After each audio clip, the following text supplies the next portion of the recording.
Hello, Cloud Strife. This is Guy Geisley again, and I thank you for that video. That was pretty sweet.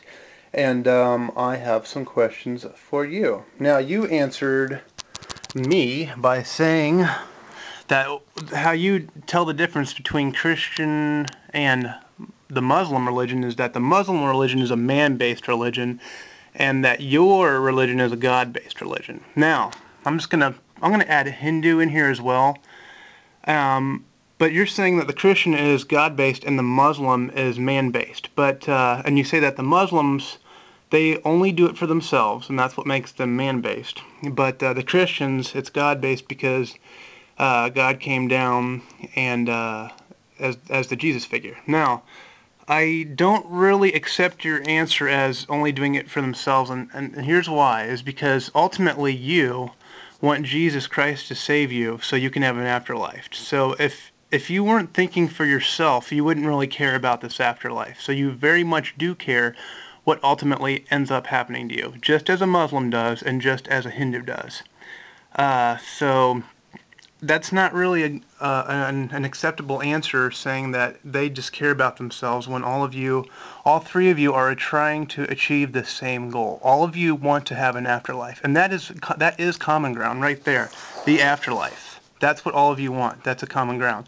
Second, here's another common ground. All of you are using a book that you say is inspired by some god. And the only reason why you're saying that your book is the right one is so far the only thing that you stated is because you say so, or because the Bible says it is correct. Now this is what it's like doing. This is the Bible. You're saying that the Bible says that it's correct. So if I were to write down a book and said, if I were to write a book about a god, and in the book it said it's because this book is right because this book says so, I would be the equivalent of your method of trying to figure out which religion is right.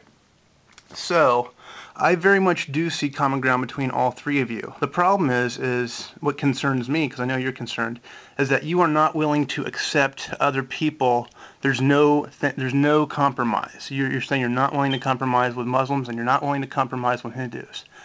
That is why the world is fighting, man. There would be nothing more beautiful than if all of you guys could just realize that you're all using a book. And trust me, man, the Muslims, they believe that their God is the right God just as much as you do.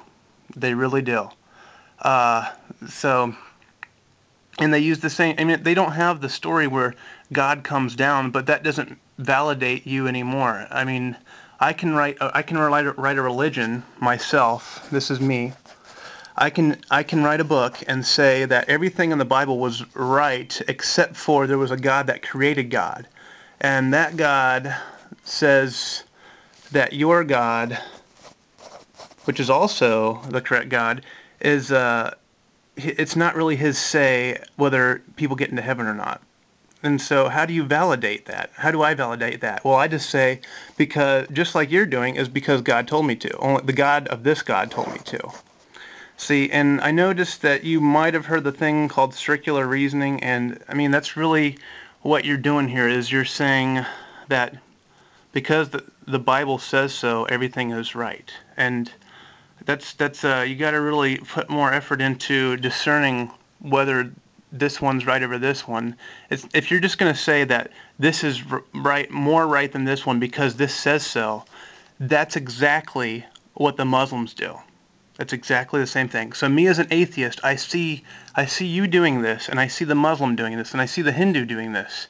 So I am not able to tell how you guys really are able to tell a difference other than because you say so. And because I say so is not really a good answer. And then telling me that every other religion is man-based and yours is just God-based, I guarantee you, go ask a Muslim. They're going to say that theirs is really God-based and that yours is man-based. And the Hindu, they actually have gods. They have more. I think they have more than one god. But so that's the point I'm trying to make. You guys really do have common ground. You're all after an afterlife. That's what you all want. And if you didn't want the afterlife, you wouldn't be thinking about yourself. And okay, so that's all I got to say. And thanks for the video. And see you later, buddy.